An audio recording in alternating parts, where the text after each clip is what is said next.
Hola, buenas tardes a todas las personas que se van a ir uniendo y las que se están uniendo en este minuto a este nuevo conversatorio de gestión popular, el penúltimo de este ciclo. Muchas gracias por estar durante esta noche acá acompañándonos. Nos gustaría que pudiesen poner alguna consulta, algún comentario, si es que quieren, dentro también de lo que es la programación de este live. Y vamos a empezar con Jeremy, como siempre, y luego vamos a continuar con el resto de las personas. Jeremy. Genial. Bueno, como siempre estamos mencionando, ¿qué es gestión popular? Bueno, gestión popular está enfocada a la profundización de los principios democráticos, ¿ya? Cuyo objetivo principal es desarrollar y promover la participación efectiva e inclusiva de la ciudadanía en políticas públicas, ¿ya? ¿De qué manera lo hacemos? De manera directa, gestionando con entidades políticas y sociales del país distintos métodos que nos lleven a que la ciudadanía plantee normativas que resuelvan sus distintas problemáticas, ya tanto para las minorías y mayorías del país. Y una de ellas es la iniciativa popular que esperemos que quede en nuestra nueva constitución. Eso. Susana. Súper, muchas gracias, Jeremy. Ahora vamos a pasar a las presentaciones. Me gustaría que se presentara primero Paulina, luego Camila y luego Nicolás, en ese orden, por favor. Gracias, Susana, gracias, Jeremy, muchas gracias por la invitación. Bueno, yo soy Paulina Acevedo, soy periodista de profesión, comunicadora social, gestora cultural y defensora de derechos humanos. Hago parte del Observatorio Ciudadano, una organización de defensa de derechos de los pueblos indígenas y de derechos humanos en general. Y en esta oportunidad, si bien no es el proceso que quiero, ni por el que hemos peleado más de casi 2 décadas, una asamblea constituyente, es la cancha que hay y tampoco vamos a ceder espacio, así que voy como candidata a la Convención Constitucional por el Distrito 10. Súper. Camila. Gracias, Susana y Jeremy, y a la ONG por la invitación. Mi nombre es Camila Dabañino, yo soy parte de la Junta de Vecinos Blas Cañas de Santiago Centro, ahí por el barrio San Borja, San Isidro, para los que ubican ese icónico barrio. Soy en este momento candidata concejala por la Comuna de Santiago en el marco del proyecto político de alcaldía constituyente para Santiago. Nicolás. Hola, ¿cómo están? Gracias por la invitación, Susana y Jeremy. Bueno, me llamo Nicolás Andrés Romero Rips, soy abogado de profesión, soy editor de Revista de Frente, un medio de izquierda, latinoamericanista. ¿Qué más les puedo contar? Soy candidato a la Convención Constitucional por el Distrito 11, por Movimiento Social Constituyente / Lista del Pueblo, y bueno, gracias por la invitación, ojalá que sea provechosa la conversa. Súper. Muchas gracias, Paulina, Camila, Nicolás. Como saben, es un gusto verlo en esta oportunidad. Son rostros relativamente recurrentes en el sector, en el barrio, dada la circunstancia de cómo se vive acá. El único que es foráneo es Jeremy, el resto somos todos de la zona cero. Bueno, vamos a empezar este conversatorio con una pregunta que para ustedes ya es bastante sabida, pero tiene la leve diferencia de lo que es la iniciativa popular de ley. Y Jeremy, sí que puedes empezar con las consultas, por favor. Sí, bueno, una de las primeras preguntas, como para ir entrando en la conversación, ¿cómo se genera hoy la participación ciudadana en Chile? ¿Cómo la ven ustedes en este momento? Paulina, ¿podría empezar? Sí, bueno, primero limitada desde la forma de concebirla. Cuando hablamos de participación ciudadana, el hecho de decir ciudadano ya limita el ejercicio de un derecho humano internacionalmente reconocido y al que Chile está obligado. Cuando hablamos de ciudadanía, y si vamos a la Constitución, es limitado, nos remiten los chilenos, a los que hacen parte de la ciudadanía de este país en particular, excluye a los migrantes, a quienes no tengan esa condición, y la verdad es que los derechos no se pierden al pasar una frontera ni al estar bajo o sobre un umbral de edad. Entonces, para mí primero es hablar de participación política, el derecho que tienen las personas a participar en los asuntos de interés general, y estos claramente pueden ser de cualquier orden, y todos, y todas, y todes, y los distintos pueblos tienen derecho a expresarse desde esa perspectiva. Entonces, una de las primeras cosas es el alcance limitado que esta participación tiene, los pocos espacios que hay para una participación permanente, es decir, no solamente institucionalizados en el tiempo, sino que también tengan mecanismos y reglamentaciones claras. Y finalmente, un aspecto muy importante y relevante también en un país donde no existe plebiscito a nivel nacional, lo existe solamente a nivel comunal, con un único mecanismo vinculante para esa participación, pero que lamentablemente incluso en este nivel comunal tiene restricciones, puesto que requiere al menos de que el 50% del padrón haya votado para que la decisión de ese plebiscito sea vinculante. Entonces, básicamente tenemos una participación en las palabras, en el discurso de la última década. El paradigma ha sido el paradigma de la participación. Y la verdad es que, como muchos otros paradigmas en Chile, se está cayendo a pedazos. Sí. ¿Puedo? Sí, Camila, por favor. Mira, yo creo que es súper... coincido totalmente con Paulina en el diagnóstico. O sea, la participación en los últimos años en Chile es un concepto que lo escuchamos todo el tiempo, pero que al momento de uno querer involucrarse como ciudadano común y corriente en todo ámbito, se palpa que no existe. O sea, no hay una vinculación entre ni siquiera la institucionalidad con la gente común y corriente. O sea, hay un quiebre. Pero yo creo que tenemos una oportunidad súper grande en este momento a todo nivel, desde la Constitución hasta las comunas, hasta en el gobierno local, para poder de verdad, y los que por lo menos creemos y que tenemos nuestra raíz ideológica en la izquierda, que creemos que esto es la base de cualquier cambio que se tiene que hacer en este país, que la participación no tiene que ser un discurso, sino que tiene que ser el centro de esto, de la toma de decisión y de los espacios de poder que queremos conquistar. Tenemos que tomar esta oportunidad y hacer efectivamente propuestas para esos cambios.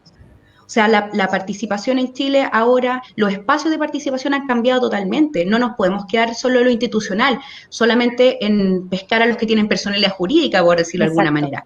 Hay instancias intermedias. Hay que hacer algo concreto para que todas esas personas puedan ahora tener una voz y poder participar de este proceso a toda escala.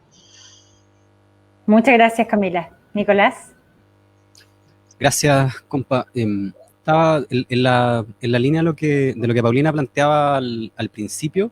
Quizás hay que partir de esta reflexión poniendo entre paréntesis la idea de participación ciudadana, de ciudadanía, porque en Chile ya nos acostumbramos después de 30 años a que nos dicen democracia, pero están hablando de plata, o no sé, sí, o nos dicen vida, pero están defendiendo la muerte. O sea, el nivel de gatopardismo es un elemento ya como, digamos, esencial de la política chilense, y creo que en perspectiva histórica, sin irnos tan atrás, sino que pensando de la dictadura en adelante, esta noción de participación limitada ha ido mutando. O sea, vemos que en el pinochetismo está más bien esta idea de una crítica a los políticos. La crisis institucional del 73 es una crisis del político, entonces hay que expulsar a los políticos y lo que tienen que aparecer son los organismos intermedios. Entonces hay una idea de participación en la dictadura que la historiadora Verónica Valdivia lo define de muy buena manera, que es esta idea de la alcaldización de la política. Pinochet pensó que a través de destruir los grandes partidos, las grandes centrales sindicales, iba a poder administrar bajo un cierto concepto limitado de participación la situación, ¿no? Después vemos en los 90 que hay más bien una renuncia a la idea no hay más bien una idea de ciudadanía, sino que lo que está presente es una idea de consumo, ¿no? Esta consagración del modelo neoliberal que está en democracia, y la manera de participar en lo común es a través del consumo. Esa eso se empieza a hacer Usuario agua. en vez de ciudadano. Claro, somos usuarios, consumidores. Y diría que la crisis que genera esto, que a la larga es una crisis de la democracia liberal, el tipo de democracia que ha ido aparejada a los sistemas capitalistas, que es una democracia individual, de individuos, no de colectivos, no es una democracia que considere los derechos de la naturaleza, de los animales y de otros seres vivos. Y después con Bachelet 1 y con Bachelet 2 hay un intento también de reincorporación, en esta lógica que decíamos de decir algo y no decirlo, ¿no? Un poco, y en lo que quedamos con Bachelet 1 y Bachelet 2, en este juego bien maldito de, bueno, hicimos lo que pudimos, pero no se podía, entonces tenemos en Bachelet 1... En la medida de lo posible. Claro. Tú, Paulina, quizás lo tenéis más fresco, pero me parece que en Bachelet 1 es donde se aprueba la ley de participación ciudadana. Exacto. Sí. Es bien paradójica porque se supone que es un avance, pero al mismo tiempo, no sé, crea los 20.500. son vinculantes. Era el gobierno ciudadano, además. Claro. Y ese era el eslogan, ¿no? Claro. Y después viene este proceso constitucional que inicia Bachelet, y paradójica nuevamente, porque es como que lo abre, hace unas reuniones y después dice, bueno, en verdad no había fuerza, pero yo lo dejé ahí. Entonces, el comité no estaba completo. Eso, hay como un lavado de manos bien profundo ahí, bueno, y quizás de lo que se trata ahora es no desechar la idea de participación y de ciudadanía, sino que más bien rescatar un concepto más radical de lo que es la ciudadanía, y eso va a empezar.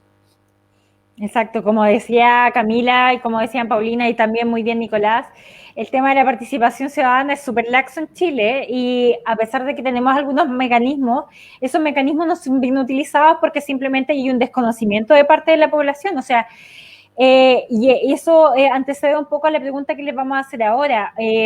También las personas con suerte participan en su junta de vecinos. Camila súper bien lo sabe, que ella es una presidenta de junta de vecinos tremendamente dedicada en un sector que es súper complejo, donde la mitad de los vecinos son extranjeros y tienen diferentes conflictos de esa índole. La otra mitad necesitan otras ayudas que tienen que ver con el tema de escolarización, trabajo, vivienda, etcétera. Entonces, es una junta de vecinos para alguien que está muy en terreno y 100% ahí involucrada con la gente, y hasta el momento Camila lo ha logrado súper bien, así que supongo que como concejala lo va a hacer 1000 veces mejor porque va a tener muchas más herramientas.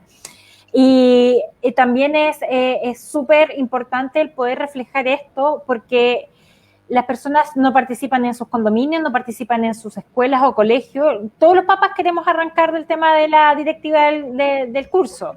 Todas las personas quieren arrancarse del tema de la directiva del condominio. Todas las personas jamás van a solicitar con suerte el tema de donde viven a la junta de vecinos, etcétera, y algunas ayudas sociales. ¿Para qué les vamos a pedir más cosas? No tienen idea de lo que es un COSOC, no tienen idea de un montón de cosas y, por supuesto, mucho menos de lo que es la iniciativa popular de ley.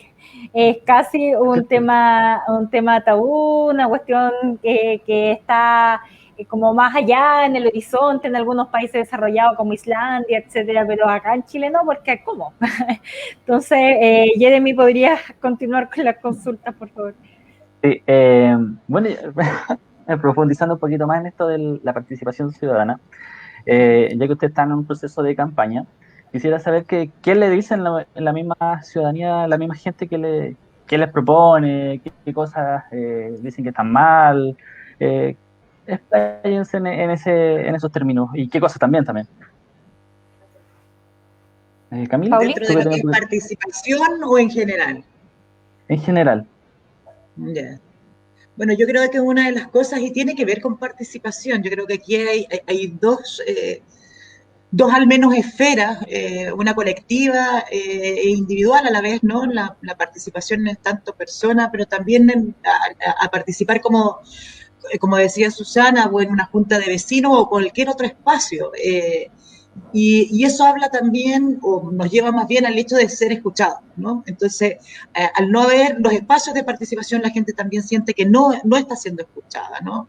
En un modelo económico, extractivo y neoliberal que además genera las condiciones de abuso y de no satisfacción de derechos esenciales, como los derechos económicos, sociales y culturales, que están a la base de lo que han sido las movilizaciones, podemos decir, de más de las 2 últimas décadas, de las 3, porque tenemos que pensar en aquellas manifestaciones ambientales, cuando estábamos en no hidroaicén, y eso estamos hablando de prácticamente un cuarto de siglo atrás. Entonces, ese paradigma siempre ha estado presente y no se ha resuelto, ¿no? Creo que ha sido muy interesante también cómo, me pliego a lo que decías antes, ¿no? Cómo la gente se ha tomado también ese espacio, o sea, ante la ausencia ha ido construyendo espacios de participación, desde la autonomía, desde el ejercicio de esa participación. Yo pienso en los estudiantes en el 2006, por ejemplo, cuando con su movilización, pero también con su forma de organización, le introdujeron a la sociedad esta idea de la asamblea, ¿no? O sea, nosotros... La prensa tenía que esperar a que terminaran las decisiones en las distintas asambleas territoriales para poder tener la decisión colectiva, ¿no? Y eso hizo que el imaginario también de autoconvocarse en asambleas se diera. Tanto así que, bueno, mencionaban los procesos de Bachelet, el proceso de los ELA y todo, siguió demostrando esta necesidad e interés de las personas por conversar, por expresar por señalar además cuáles son las perspectivas además hacia el desenvolvimiento del país. Y digo no desarrollo para no ocupar esa palabra, sino que el desenvolvimiento en todos los distintos ámbitos, ¿no? Y luego lo vimos también yo no hablo de estallido, yo hablo de revuelta social, porque esto no es algo que surgió de la noche a la mañana, esto es un proceso social que se desencadena nuevamente en un hito en octubre, en una revuelta. Y allí nuevamente las asambleas copan los espacios, plazas, casas y lugares donde la gente va más allá de los espacios institucionalizados, ¿no? Y yo creo que un poco desde una perspectiva proyectiva, pero también de lo que la gente quiere es seguir sintiendo eso, que los espacios están para hacerlo. Entonces, un desafío grande de este proceso, de este proceso de la Convención Constitucional, es cómo ese reglamento introduce mecanismos y espacios participativos que satisfagan no solamente la posibilidad de que las personas se expresen, sino que eventualmente suplan la ausencia de los espacios participativos que hoy día Chile tiene. Yo creo que eso es muy necesario, porque, claro, las personas te dicen, mire, yo quiero que esto quede en la Constitución. A mí me gustaría que, no sé, que las niñeces y las juventudes tengan la posibilidad de participar también en la construcción. Como tu conversatorio de ayer. Como mi conversatorio de ayer, ¿no? Entonces, o distintas miradas de Estado. Eso he conversado mucho con la gente. Le he preguntado mucho cómo se imaginan el Estado chileno, cómo definirían ustedes, cómo lo construirían.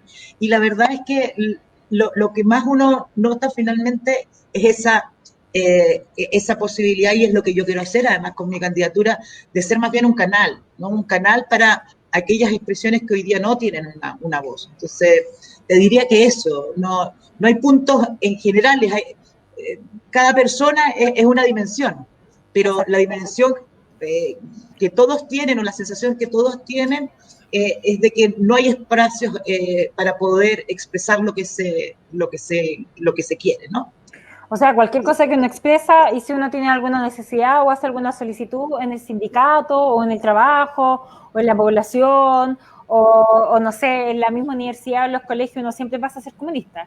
O sea, no es una cuestión que sea muy lógica, porque si nos ponemos a pensar, los ámbitos de derechos humanos en Chile están súper trastocados, como que todo tiene que ser en base a la ley del sacrificio, y la ley del sacrificio siempre impone que tú, dentro de los regímenes del neoliberalismo, tienes que obedecer a la autoridad y ganarte con el sudor de tu frente y con el dolor de tu corazón todo lo poco que ellos te quieran ceder dentro de su magnánima presencia en el país, y que tú tienes que agradecer al jefe con todo tu esfuerzo, con toda tu devoción, el hecho de que te den trabajo. Tienes que agradecerle al Estado el hecho de que te dé algún bono, y muchas personas, como algunos personeros de gobierno anteriormente, se pusieron a hacer una investigación sobre qué personas realmente se necesitan bonos, etcétera, porque si no se podían acostumbrar, una columna que salió en el Mercurio hace no mucho, hace un par de días, que la gente se estaba acostumbrando a los bonos y que iban a terminar todos en Chile viviendo de asistencia social y que éramos todos unos flojos rematados y que no entendía por qué estaba sucediendo eso en un contexto de pandemia con un índice de desempleo grotesco, más todo lo que es el entramado social completamente destruido ante la revuelta del 18 de octubre, etcétera.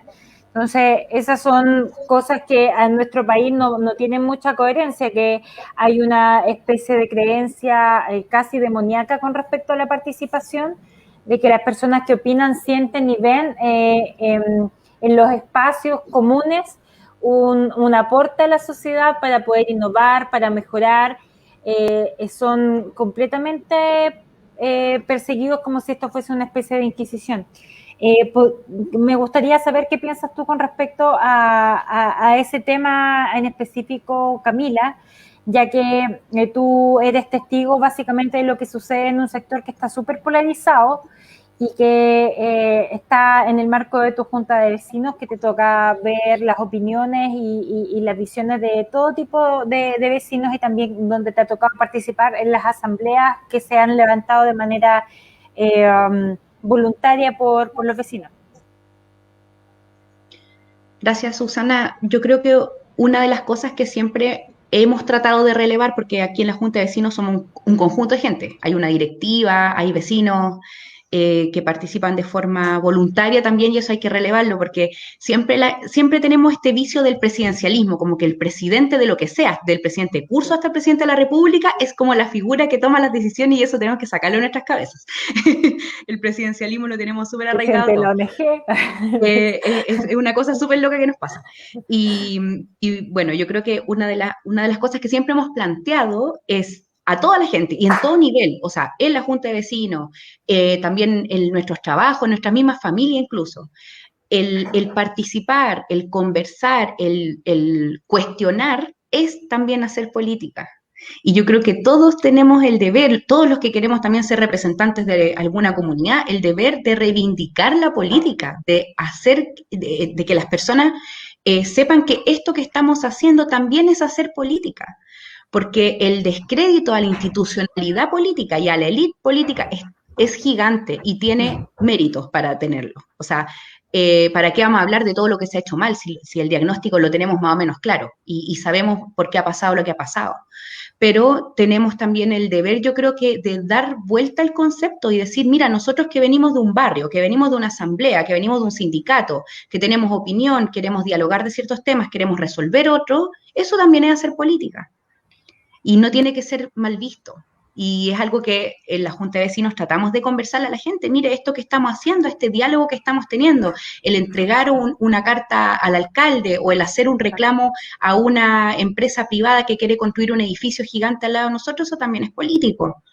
Y eso es una labor de todos. Y creo que también es súper importante para reivindicar la participación, pero la participación ¿en qué sentido? La participación como la hemos conocido estos 30 años, donde yo voy a votar y a eso le llamamos democracia, o donde yo voy, me preguntan un par de cosas y como dicen ustedes, claro, por la ley 20.000, que no tiene la palabra vinculante, que es como la palabrita que falta para esos procesos de tomas de decisiones. O sea, si queremos que deje de ser testimonial, tenemos que también nosotros reivindicar eso y relevarlo como algo importante.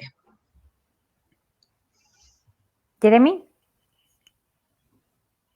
Sí, bueno, otra pregunta que relacionada a la iniciativa popular de ley, ¿ya? Tanto el referéndum y el ombudsman, queríamos saber, tanto Paulina, ¿cómo ve esta posibilidad la nueva constitución? Si es factible, ¿es posible que llegue a estar escrita?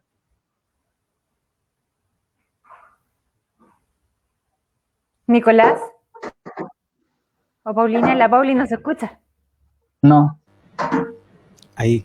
Ah, es que como dijeron Paulina, ya está. Sí, pues, pero Nicolás. Yo le estaba, perdón, tenía silenciado mi mensaje, mi micrófono. No, le estaba diciendo que le daba la palabra a Nicolás. No fue en esta vuelta y después si quieres voy yo con la pregunta. Usted, después de usted. Después de usted. Después de usted, señorita. Licenciado. Licenciado, vaya usted. Después de usted. Muchas gracias. Ya sobre el tema de la iniciativa popular de ley. Una asamblea constituyente es soberana. Una asamblea constituyente, en la medida que el poder reside en el pueblo, tiene las facultades de definir el tipo de democracia que quiere construir. Si es una democracia más centralista, más descentralizada, con revocación de mandato o no. Entonces, frente a la pregunta de si se puede o no se puede, habría que hacerse la pregunta si es que la convención va a ser o no una asamblea constituyente. Claramente no lo es. Claramente no lo es porque hay un poder constituido que lo que ha hecho es limitar muy fuertemente la posibilidad de que se reformule un proyecto de país con la prohibición de modificación de los tratados internacionales y en particular de los TLC, con el quórum de los 2/3 y otros. Pero al mismo tiempo, creo que en política hay que observar más que las correlaciones formales, las correlaciones reales. Lo digo porque es muy probable que a la derecha le pase algo bien como una victoria pírrica, de que logren conseguir el bloqueo, pero con la participación, o sea, con la votación electoral más baja de su historia. Entonces, al mismo tiempo pueden tener formalmente el bloqueo, pero que haya una mayoría electoral por las candidaturas del apruebo, no sé, superior al 80%. Entonces, por mucho que ellos formalmente tengan la posibilidad de bloquear, materialmente, si lo impulsamos y cercamos la convención, se va a poder. Sobre cómo avanzar y por qué la necesidad de avanzar, en la línea de lo que planteaba al principio, creo que hay una crisis terminal de la democracia liberal, de la democracia de los individuos, en los cuales, en los distintos formatos de las distintas justificaciones de la democracia liberal, en la forma tipo Rousseau, tipo Hobbes, siempre es la idea, la justificación de que para que haya orden social tenemos que delegarle, tenemos que entregarle nuestro poder a unos o a unas, principalmente uno, generalmente, que después no responden. O sea, los candidatos prometen cosas y después no hacen lo que quieren. No ha pasado nada. Eso está normalizado, es una forma de normalización de la democracia de baja intensidad liberal, burguesa, no sé. Entonces, creo que en esa línea es necesaria instancias como la iniciativa popular de ley, porque no es la panacea, pero lo que va a permitir es alterar esta lógica de la representación. Yo no creo que la idea de delegar sea en sí mala. El problema es cuando tú le entregas completamente el poder a alguien que después no responde por eso. Exacto. Entonces, instancias como la iniciativa popular de ley, lo que te permite es tener una relación más directa. Exacto. Digo que tampoco es la panacea, porque iniciativa popular de ley, igual eso es un proyecto de ley que se genera, se ingresa, pero que igual puede quedar ahí parado en el Congreso. O sea, ya hay varios parados. Claro. Entonces también es importante que vayan acompañados o sea, que la ciudadanía no solo pueda redactar proyectos de ley, sino que pueda forzar a que esos se plebisciten, por ejemplo. Exacto. O sea, el tema del plebiscito de los proyectos es bien clave. Y yo con eso termino. Yo soy un desconfiado completamente de la democracia liberal.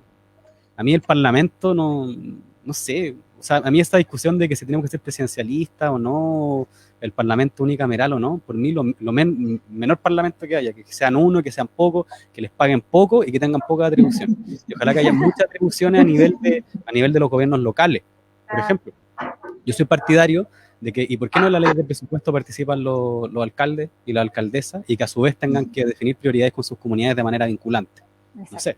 O sea, buscar la iniciativa popular de ley es uno de distintos mecanismos que nos pueden permitir alterar esta enajenación de nuestros representados, ¿no? Que se van, se escapan. Sí. O sea, y para continuar, antes de continuar con las consultas,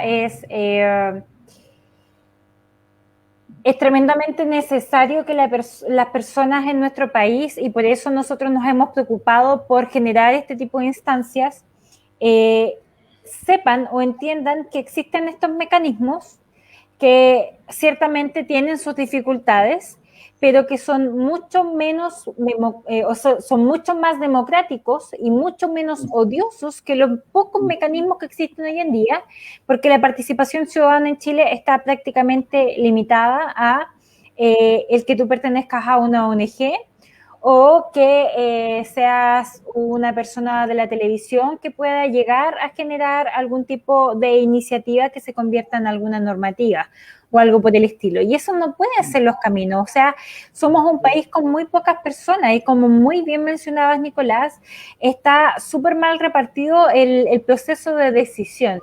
Chile, al ser un país presidencialista, tiene el 72% de sus normativas anuales presentadas por un presidente de la República y luego son trabajadas por un Congreso que es demasiado extenso, a mi opinión personal. Habrá algunas personas que lo consideran adecuado o que incluso creen que debería haber mucha más gente. Aparte de eso tenemos los ministros, los subsecretarios, etcétera, y aún así las cosas se hacen mal. O sea, ¿dónde está la evaluación de las políticas públicas y dónde está el seguimiento del actuar de todos los personeros de gobierno en sus distintas etapas? O sea, la Contraloría de Chile, la verdad es que tiene mucho que hacer y muy poco alcance. Hay otros organismos que deberían ser coercitivos, que deberían ser delegantes también o que deberían tener cierto poder judicial para generar condenas económicas o sanciones que no los poseen. O sea, las superintendencias son muy débiles en nuestro país. ¿Cómo podemos entonces limitar el poder excesivo que tienen algunos pocos? Si no solamente lo que está ordenado desde el proceso constitucional que fue anterior, digamos, en dictadura, etcétera, existe tanta limitación y tanta entrega de poder a los poderes, perdón, a los personeros de gobierno que poco hacen y más encima limita el que los ciudadanos podamos decidir o el que podamos decir, oye, ¿sabéis que en realidad esto no está bien hecho? Incluso el tema de la profesionalización de la administración pública en Chile y de la política en Chile también ha sido un tema súper complejo. O sea, hasta hace muy poco podían haber perfectamente diputados y senadores que tenían octavo básico. Y no es que critique a las personas que no han podido alcanzar mayores estudios, sino que lamentablemente para poder ejecutar tareas como esa es necesario tener preparaciones o por lo menos tener la necesidad de llegar a esos puntos. Y en Chile las personas simplemente postulaban o muchas veces aún postulan a cargos políticos no solamente sin tener las habilidades, sin tener los conocimientos, sino que lo hacen por una suerte de clientelismo con su partido político o con algunos amigos, como si fuese la oportunidad perfecta para que sus negocios tengan un buen fruto o se puedan realizar, como en el caso de Sebastián Piñera, de que ha podido concretar sus mejores negocios siendo presidente de Chile, como el tema de Enjoy y otras cosas. Entonces, esa es la política que hay en países como el nuestro, y es así como se visualiza si es que no hay un poder ciudadano que lo pueda controlar, en este caso, a través de la iniciativa popular de ley, generando normativas que le convengan al pueblo directamente, o precisamente a través del referéndum revocatorio. ¿Por qué Chile no puede tener referéndum revocatorio? Si yo cuando trabajo en una empresa, por ejemplo, si lo queremos ver al nivel de las organizaciones en Chile, de las empresas en Chile, si hago mal mi pega me echan. Y todo un político que lo está haciendo pésimo, que tiene casos de corrupción, etcétera, que es un desastre, que tiene ausencia de deberes, tienes que hacerle un proceso gigante que jamás se cumple y que es casi una excepción, acusación constitucional, etcétera, es absurdo. Jeremy, por favor, ¿puedes continuar con las consultas? Mire, yéndonos así como ahora al lado de las propuestas, que un momento que me gusta a mí es conocer las propuestas de cada uno de ustedes, ¿ya? Y que todos los que están conectados, que puedan ver el video más adelante, puedan saber sobre sus líneas programáticas y puedan decir con información. Sí, yo creo que colgándome de lo de la medida de lo posible, creo que hay que partir por corregir lo que no está, ¿no? Volviendo al tema de los términos, hoy día hablamos de democracia directa, democracia participativa, y para mí también el tema es democracia. O sea, la democracia siempre debiera haber incorporado una dimensión amplia, fortalecida, de instancias de participación, porque los derechos humanos, entre otras cosas, son interrelacionados. Entonces, el pleno desarrollo tiene que ver con la realización en múltiples dimensiones. Entonces la democracia nunca no pudo estar, no voy a decir con la ciudadanía, porque es nuevamente el cambio de los términos, ¿no? No pudo estar con el pueblo, con los pueblos. Yo creo que ese es otro paradigma de cara a la nueva constitución. Yo quiero hablar de una constitución que no hable del pueblo, sino que de los pueblos, ¿no? No solamente la plurinacionalidad o pluriculturalidad, creo que hay que escuchar a la gente, y eso es democracia también, y ver cuáles son los consensos que allí se construyen, pero los mínimos democráticos en Chile no están, ¿no? O sea, aquí se mencionó la iniciativa popular de ley, de hecho, todos los términos se han cambiado, por eso los proyectos que se ingresaron y que no han sido aprobados se llaman iniciativa ciudadana de ley, es decir, nuevamente con un sentido restringido. No hay, dentro de la sociedad civil hay un término que suena mucho, que es esto de lo vinculante, ¿no? Lo dije antes, no hay plebiscitos, no hay mecanismos donde finalmente la decisión sea no de la autoridad. Coincido también con lo que decía Nico, el excesivo presidencialismo, hay que quitar atribuciones y si no es un régimen semipresidencialista, porque aquí parece que todo hay que ir de a poco, derechamente un régimen parlamentario. Yo creo que también hay que salir de esa dimensión de la medida de lo posible, pero además hay que ir a la dimensión, uno podría decir, utópica, porque la utopía no tiene que ver con lo irrealizable, sino que precisamente como en el derecho internacional de derechos humanos, ir al máximo de la expresión. Y a eso quiero llegar yo, o sea, a lo que no está, y también mirar las cosas de otra forma. Yo cuando mencionaba las asambleas, yo me imagino también unidades territoriales distintas, ¿no? Ya ahí después Camila nos puede decir, hoy día la estructura son las juntas de vecinos, esa es la unidad local. Establecidas y monopolizadas además en dictadura, con ejercicios limitados, con la necesidad de tener estructuras jurídicas, además sobre la base de un monarca que es el alcalde o alcaldesa. Entonces finalmente tenemos también un proceso no solamente institucionalizado, sino que a nivel de las decisiones muy limitado.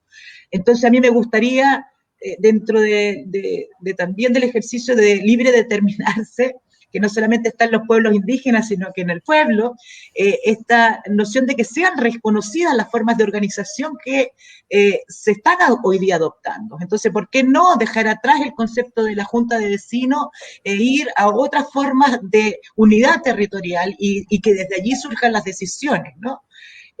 Otra cosa que me parece muy importante tiene que ver con los mecanismos de rendición de cuentas, ¿no? O sea, esto de cada 21 de mayo, ahora lo cambiaron, ¿no?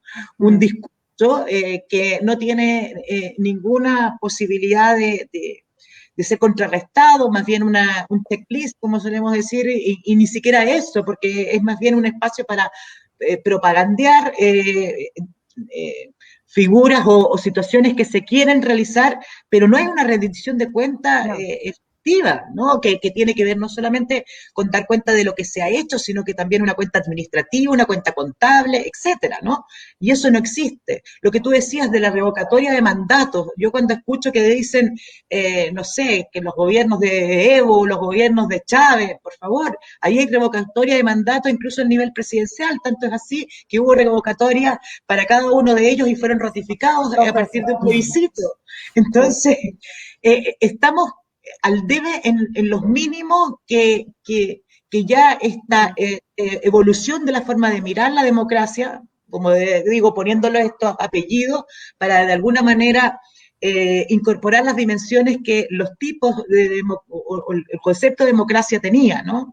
Entonces, a mí me gustaría eso, escuchar a la gente pensar, ¿por qué también no pensar que la participación tiene una dimensión muy asociada al territorio, muy asociada también a lo nacional? Podríamos pensar en un plebiscito de carácter nacional, pero también la participación a nivel regional es importante.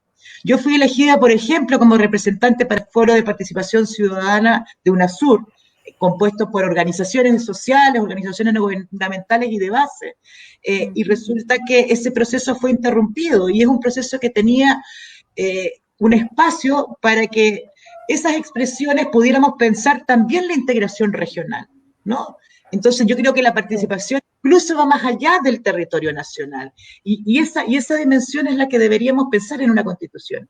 Y algo muy importante a todo lo que ya dije, la iniciativa popular de ley, la revocatoria de mandato, el plebiscito, una dimensión de unidad territorial distinta para la toma de decisiones, la rendición de cuentas, la nueva constitución tiene que tener definido el mecanismo para convocar a la Asamblea Constituyente.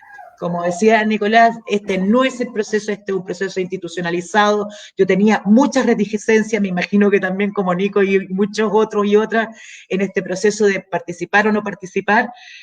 Sin embargo, yo creo que al igual que lo ocurrió en Ecuador, luego de un proceso institucionalizado, nosotros debemos pujar por un verdadero proceso y una verdadera asamblea constituyente, incluso mejor que como se dio en el propio Ecuador.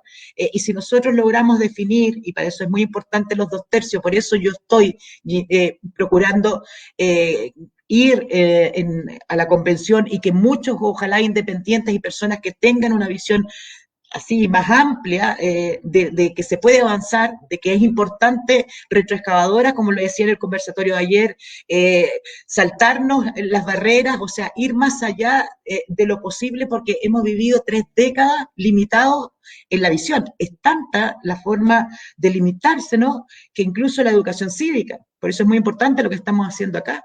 Que las clases de historia quisieron ser reducidas, es decir, incluso cegarnos frente a lo retrasado que estamos. Yo creo que Chile tiene en la región algunas cosas positivas respecto de los otros países, pero a niveles de estos mínimos democráticos, creo que es uno de los países más retrasados. Entonces, ¿qué me imagino yo? ¿Qué postulo yo? Esos mínimos y también la posibilidad de que vayamos incluso más allá de lo que es el derecho, se llama el derecho comparado, ¿no? Más allá de las experiencias comparadas en las formulaciones de constituciones, ¿no? Porque cada generación tiene derecho a regirse por las normas que quiera establecer. Entonces, una de las cosas que tenemos que empezar a cambiar es que las constituciones son inamovibles, o que ya una vez que la cambiamos, no, pero ya la cambiamos, no, por favor.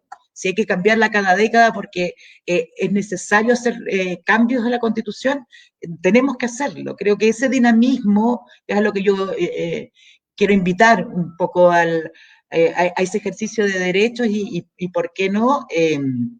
A pensar formas distintas de organizarnos y de tomar decisiones tanto a nivel territorial como a nivel también nacional. Eso, ¿por qué tiene que ser el plebiscito solamente o un referéndum? ¿No pueden haber otro tipo de mecanismos también, otra forma de adoptar decisiones?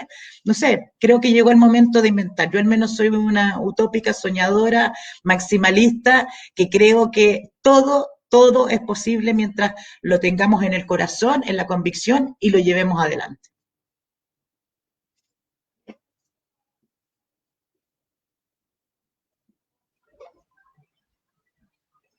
Perdón. Muchas gracias. Muchas gracias, Pauli. Está bien, sí, ahora toma unos minutos Nicolás, porque Nicolás nos tiene que abandonar en 10 minutos más y después continuamos con Cami. Gracias por el tiempo. En esta línea de lo que comentaba Paulina, yo creo que un proceso constitucional es un proceso de imaginación colectiva.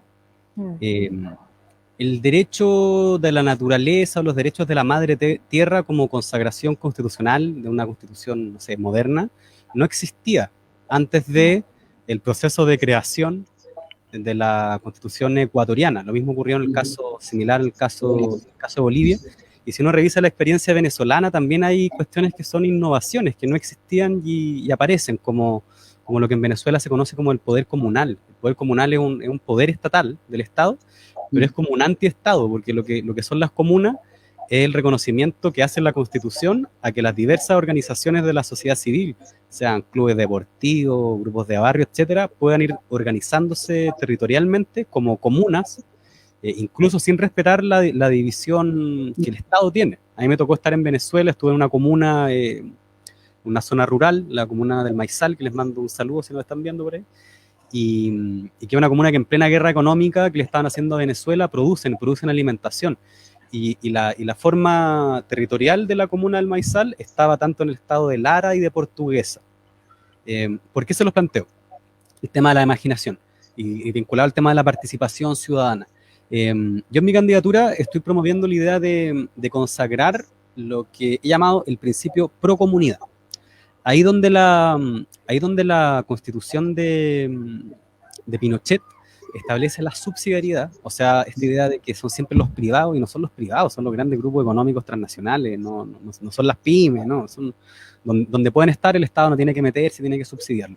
El principio pro comunidad lo que establece es lo contrario, o sea, es decir, existen los privados, el mercado, existe el Estado y también existe la comunidad, y la comunidad existe, o las tramas comunitarias existen no porque, no sé, la división de organizaciones sociales, no sé, te reconoció, no, la comunidad es algo que es anterior al Estado, tiene que ver con las formas de organización que nos vamos a dar, o sea, donde hay una junta de vecinos que quiera levantar una radio comunitaria, el principio pro comunidad lo que dice es el Estado tiene que no solo permitirle, tiene que promoverlo, tiene que financiarle, se necesita apoyo técnico, bueno, le vamos a dar apoyo técnico.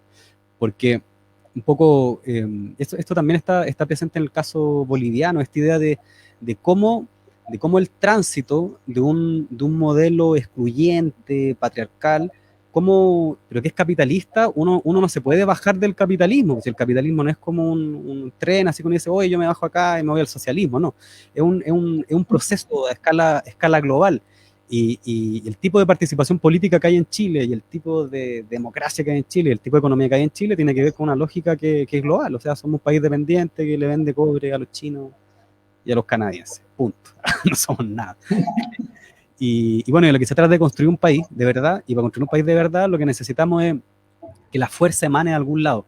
¿Va a emanar esa fuerza del Estado, del sistema de partido? Yo creo que no. No está ahí la fuerza, la potencia está en las tramas comunitarias, en la comunidad. Y esto me quiero detener un poquito en esto. Una de las premisas de la democracia liberal es separar la economía de la política. O sea, acá los tipos nos dicen, no, los especialistas de la política son los partidos políticos, pero la economía, los especialistas de la economía son los economistas, y por eso tiene que haber autonomía del Banco Central y toda la cháchara con, no sé, que la tercera y la derecha nos quiere meter en ese debate que lo encuentro terriblemente fome. De hecho, estoy ni ahí. Y frente a esa separación, el principio pro comunidad lo que busca es volver a articular política y economía. O sea, acá a mí me parecen muy bien los mecanismos como la iniciativa popular de ley, como la revocación de mandato, que son formas de democratización de la acción pública en el ámbito estatal. Pero el principio comunidad apunta a algo que es más profundo, que es la gestión económica. Mientras no seamos capaces de reapropiarnos de la gestión económica, y la gestión económica dependa de una transnacional.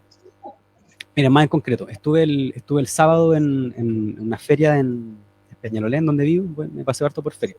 Y ahí me decían los feriantes, me decían como, mire, nosotros estamos acá, la municipalidad nos cobra una patente, pagamos más que lo que paga el Jumbo, y aparte nos metieron un mall chino, ¿cachai? Entonces, ¿cómo yo compito con eso? Y la única manera de poder recuperar la democracia en ese territorio es que yo tenga una capacidad de gestión económica que sea superior o que sea lo menos equivalente a la que me está poniendo ese consorcio económico. Entonces, si no nos tomamos en serio la economía, así, no como algo de especialista, sino como la gestión económica, saber levantar una radio, saber construir una casa, saber organizar un centro comunitario. O sea, si no somos capaces de hacer eso, no porque mágicamente llegamos al Estado, porque ganamos una elección, lo vamos a saber hacer. Si eso es lo que yo me río del Frente Amplio y de los progresistas en general, que hay un estadocentrismo, decir, no, si ahora cuando Gabriel Boric sea presidente, ahora sí que sí. Pero si tú no construiste previamente, antes de llegar al Estado, si tú antes de llegar al Estado no sabes construir casa, cuando llega al Estado, ¿qué va a pasar? Vas a tener que pagarle a los privados para que construyan casa. Así de simple, ¿cachai? Entonces eso, apostar a volver a articular la economía y la política, y creo que el tema del principio pro comunidad puede ser interesante en ese sentido. Eso. La comunidad zona cero. Muchas gracias, Nicolás, y aprovechamos de despedirte para que te puedas ir a tu otro conversatorio, si quieres presentarlo, conversatorio y reunión, ¿qué es lo que tienes? Es un conversatorio con una fundación que parte ahora a las 9 y me pillaste, ¿cómo se llama la fundación? Puedes poner el link dentro de los comentarios, que han llegado mucho, que Alejandro, Carolina, Héctor, aprovechamos de saludarlos, Alejandro, Frances, Fernando, Héctor, Francisca de nuevo, etcétera, han dejado sus saludos. Muchas gracias por su tiempo, por sus saludos. Bueno, voy a estar ahora desde las 9 en el foro de Fundación Vasculitis Chile. Así muchas gracias, Nicolás. Les dejo el link. Ya, oye, muchas besitos, gracias por que el estés muy espacio, bien. que está súper, muy buena. Chao, Nico, un gusto verte Ahí siempre. estamos hablando. Aguante. Chao. Oye, Paulina, no cachá que es de candidata, qué bueno. Sí, pues. Y vamos por la misma lista que... Sí, pues eso caché, estuve googleando acá que hay en la lista del pueblo. Aguante. Ya, nos vemos. Cuídense. Chao. Hay que quedarse en esta pasada. Claro. Nuestra querida candidata concejala por Santiago en esta dura batalla, por favor. Quisiéramos saber qué es lo que tiene preparado para esta particular comuna.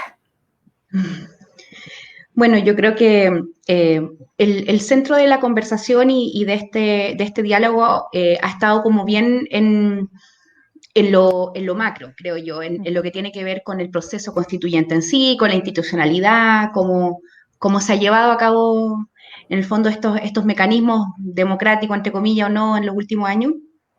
A mí me hubiera gustado también que Nicolás, y me gustaría también que quizá Paulina pudiera comentarnos cuáles son los mecanismos que ellos piensan que deberían estar establecidos en el reglamento para poder vincularse efectivamente con las comunidades cuando el proceso esté andando.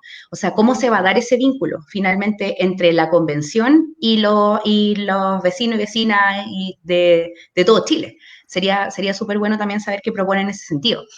Y creo que una de las cosas ligado al tema de participación, bueno, nosotros tenemos un programa, yo soy parte de un espacio político, social, que se llama Alcaldía Constituyente para Santiago, que fue un espacio que paramos entre organizaciones, centros culturales, juntas de vecinos, o sea, somos muchas organizaciones de distinta índole, con distintos intereses también, pero que tenemos objetivos en común y valores en común. Somos un proyecto antineoliberal y feminista, eso es nuestra base de aglomeración, por decirlo de alguna manera, de nuestras ideas. Y este proyecto, además, tiene un programa que fue construido, tuvimos la dificultad de que fue construido como entre pandemia y presencial, pero a través de espacios de diálogo con los vecinos y las vecinas, algunos por Zoom, otros presenciales. Y en base a esto construimos un programa al cual varios de nosotros los candidatos adherimos, y donde también ahí en el ámbito de participación hay hartas propuestas, pero yo quería centrarme en una cosa en particular. La población Centenario, que es un barrio que queda entre Ricardo Camin, Mapocho y Barrio Brasil, tuvo la posibilidad el 2019, en base a mucha presión y la gestión también de dos concejalas de esta comuna, Iracy Hasley y Rosario Carvajal, que apoyaron a los vecinos en esta presión, de poder plebiscitar la altura máxima de los edificios, de las edificaciones de su barrio, ¿ya? La municipalidad en un principio se opuso a esto, con mucha resistencia, y estableciendo ellos los parámetros, se hizo este plebiscito. Y finalmente la altura que se definió fue la altura mínima que se propuso, que fue 5,5 metros, que era la que querían los vecinos. Porque la municipalidad no lo dijo, pero ellos estaban más en pro de una altura mayor, que era equivalente a un edificio de 5 pisos. Eso era como más o menos lo que ellos estaban no empujando, pero digamos promoviendo con mucha energía. Y esa posibilidad de poder hacer eso en particular, todos los barrios de Santiago y todos los barrios de Chile, todas las poblaciones de Chile tienen que tener esa posibilidad. No puede ser que en base a la presión de un espacio en particular se haya podido tomar una determinación que finalmente afectó en el cambio al plano regulador, porque esto, además que fue un plebiscito vinculante, logró que se cambiara el plano regulador de ese barrio.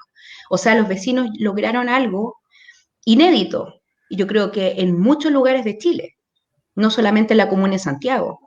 Entonces, eso, que es una iniciativa muy local, de un barrio en particular, debería ser un mínimo en todo el país.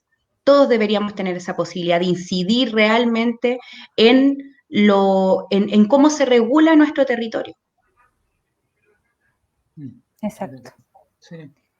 Pauli, la pregunta que te hizo Camila. Sí, súper interesante porque un poco a lo que complementaba también Nico es a lo que yo iba cuando yo decía pensar distinto en las unidades territoriales, incluso este mismo proceso constituyente en el que voy yo como candidata, sigue los mismos patrones de forma de organización de las elecciones parlamentarias, ¿no? Entonces, seguimos reproduciendo la misma forma de dividir territorialmente. Y como decía Nico, es posible imaginar formas de participación y formas de toma de decisión que vayan más allá incluso de las fronteras establecidas, comunales o regionales, ¿no? Entonces, creo que eso por una parte.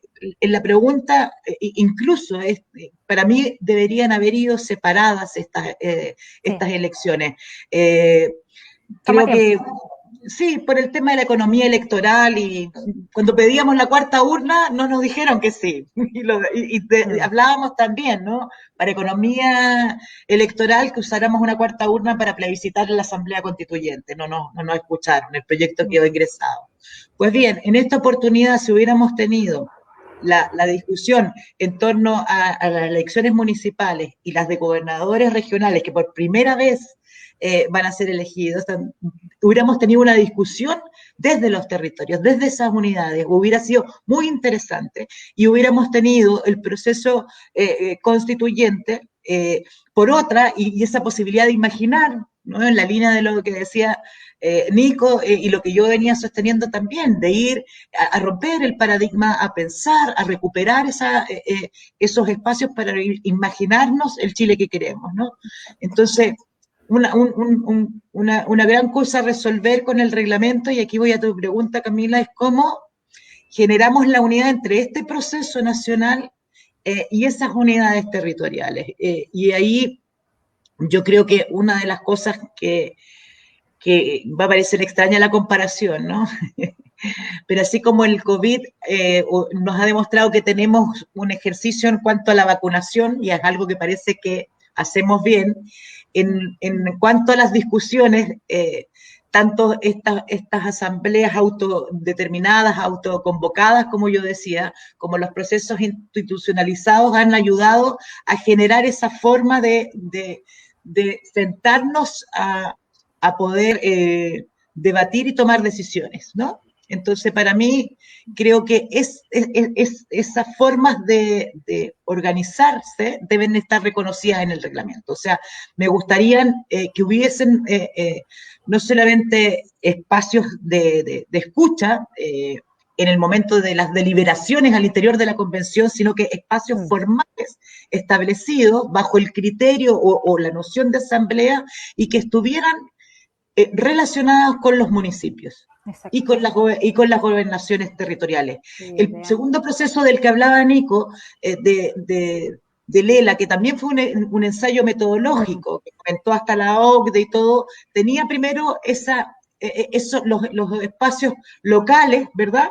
Y después venía un siguiente nivel, que lo podríamos pensar como los gobiernos regionales, ¿no? Entonces, si tuviéramos esas dos dimensiones de tener discusiones que primero vayan vinculadas a la unidad comunal y eventualmente, ¿por qué no?, uniendo comunas, ¿no? Sí. Porque hay a veces realidades comunes, precordilleranas, por ejemplo, ¿no?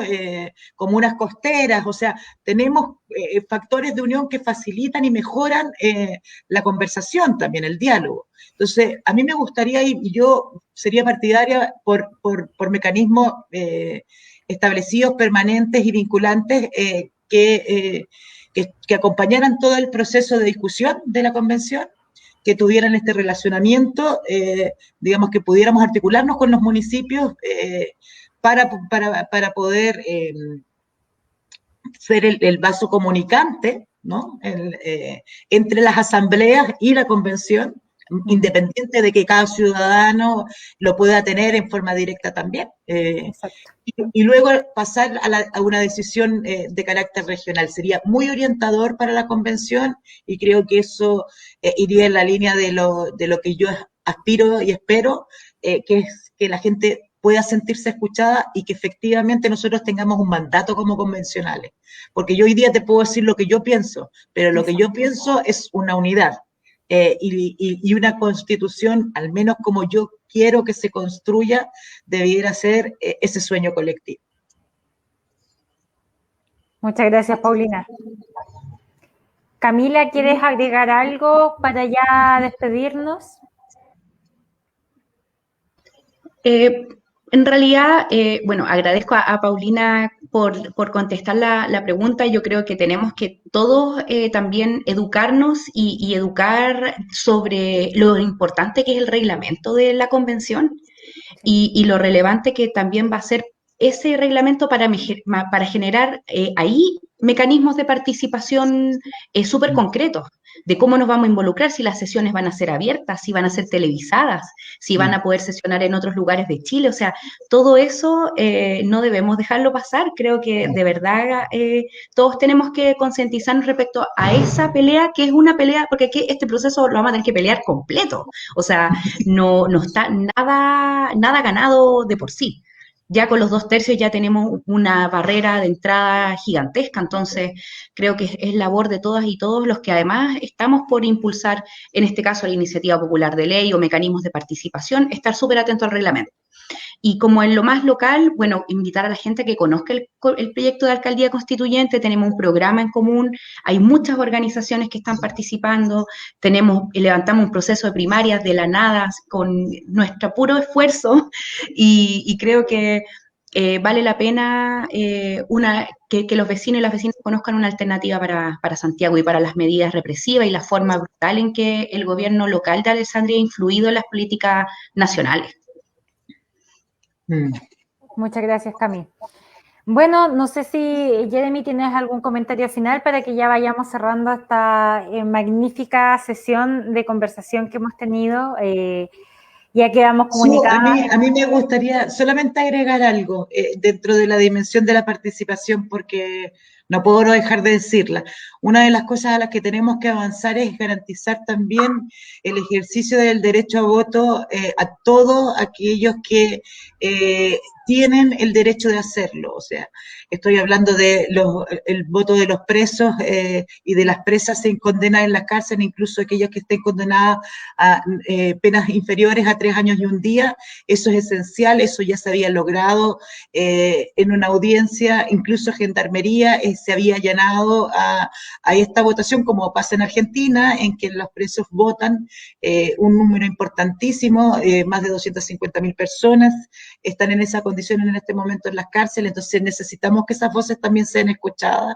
En un contexto de pandemia tenemos que garantizar en este año, que está lleno de elecciones, que las personas que puedan estar enfermas, postradas, tengan una forma de expresar también su voto, porque no lo cesan por la condición en la que se encuentran, incluso estando con COVID. O sea, necesitamos que eso se entienda, que una democracia se fortalece cuando todos aquellos que tienen derecho a expresarse y tienen derecho a voto lo hagan.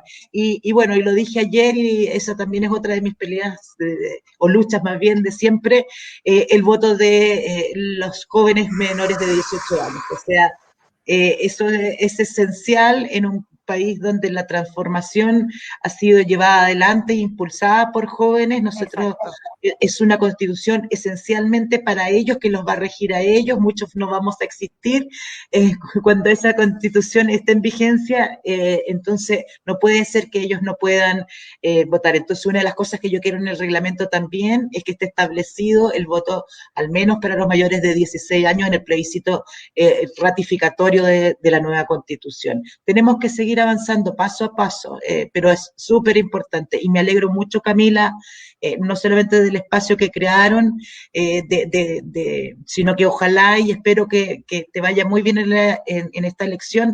Veo, por lo que introducía Susana y por lo que tú misma has señalado, que tienes un trabajo territorial enorme. Nosotros necesitamos no solamente más personas con esas características, sino que también más mujeres en la política.